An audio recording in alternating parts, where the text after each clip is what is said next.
I remember when things first felt wrong between us. At first, I told myself it was nothing. You had started laughing at your phone more than usual, glancing at it with a grin that I had not seen in a while. You were always quick to flip the screen down whenever I asked about it, always saying it was just a stupid meme or something from work. Nothing important, you would say. But the more you laughed, the more I felt a knot tightening in my chest. The kind of knot that I could not ignore anymore. We used to be so open with each other, sharing every little thing. The first time you did not explain a text or why you suddenly had to leave in the middle of dinner to take care of something for work, I brushed it off. But then it happened again. And again. You would make some excuse about work meetings running late, even though it would be 9 at night. You would disappear into another room to take calls, leaving me alone with a quiet house and the faint sound of your voice behind closed doors. One night, as you sat across from me at the dinner table, laughing at yet another message, I could not stop myself anymore. "What's so funny?" I asked, hoping my voice sounded casual. You looked up, your face softening into a blank mask, and for the first time I realized I was afraid of what you might say. "Just work stuff," you said, a little too quickly, and then the mask slipped, replaced by that grin again. "It's nothing." I should have asked more questions, but I just nodded, pretending I believed you, because that was easier than facing the truth. Over the next few weeks, it got worse. You were online at strange hours, your status visible, but you were not texting me. I would send you messages, and they would sit there unread while you were last seen a minute ago. I knew something was wrong, but I convinced myself I was imagining things. Maybe I was paranoid, I thought. Maybe it was stress from work, but there was a part of me that could not shake the feeling that I was being lied to. Every time I heard you typing away at your phone, my stomach twisted into knots. I started checking your social media more often, noticing that you seemed to be online when you said you were asleep. The puzzle pieces did not fit together anymore.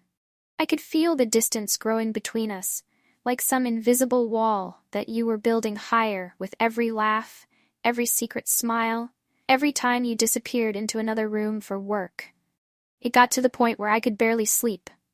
My thoughts ran in circles late at night as I lay in bed next to you. Were you really working? Was it just stress making me think this way? Or was there someone else? The tipping point came one night when you told me you were going out for a late-night meeting. I watched you leave, your phone clutched in your hand as if it was the most important thing in the world. As soon as you were out the door, I felt like I was suffocating. My mind was screaming at me to do something, to find out what was really going on. I sat there on the couch, staring at my own phone, my hands shaking. I could not shake the feeling that I was missing something obvious. Then, without even thinking, I opened up one of your apps. You had left it logged in on my laptop weeks ago, and I had never even thought about checking it. Until now. It only took a few minutes of scrolling through your messages for my heart to drop into my stomach. There were conversations with someone I did not recognize, the texts full of inside jokes, flirtatious comments, and plans to meet up. It was not work, it was not anything innocent. I felt like my world was crumbling. I closed the laptop and sat there, frozen. My mind could not wrap itself around what I had just seen. The person I trusted most in the world had been hiding this from me. I thought back to every late-night meeting, every time you went offline in the middle of our conversations, every laugh at your phone that you refused to explain. For a long time I just sat there in silence, staring at the door, waiting for you to come back. Part of me wanted to confront you as soon as you walked in, to throw your phone at you and demand answers.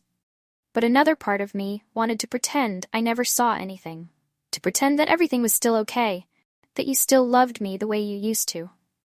When you finally came home, hours later, you walked in with a smile on your face like nothing had happened.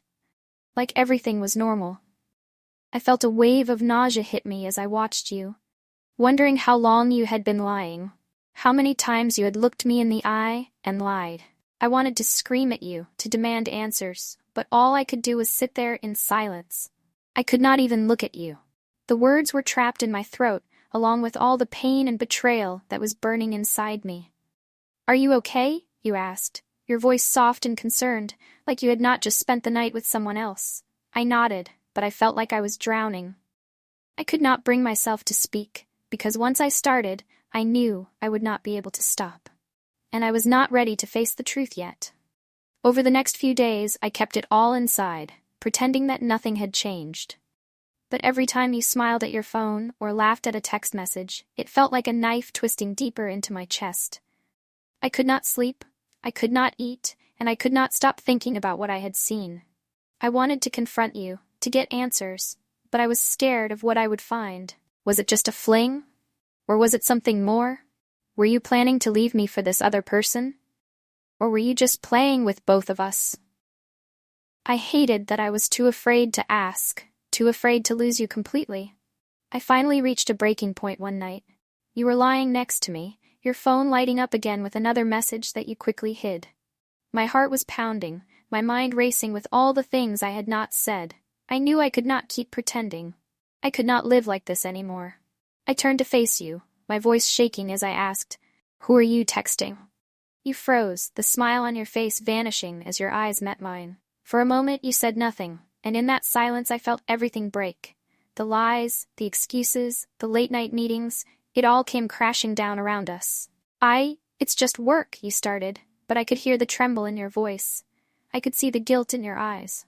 "Don't lie to me," I whispered, feeling tears burning in the corners of my eyes. "I know." Your face went pale, and for the first time, I saw fear in your expression. You knew there was no more hiding, and I knew that whatever happened next, things would never be the same between us. In that moment, I realized that I had to make a choice. To confront the betrayal fully, to demand answers, or to walk away from the pain you had caused.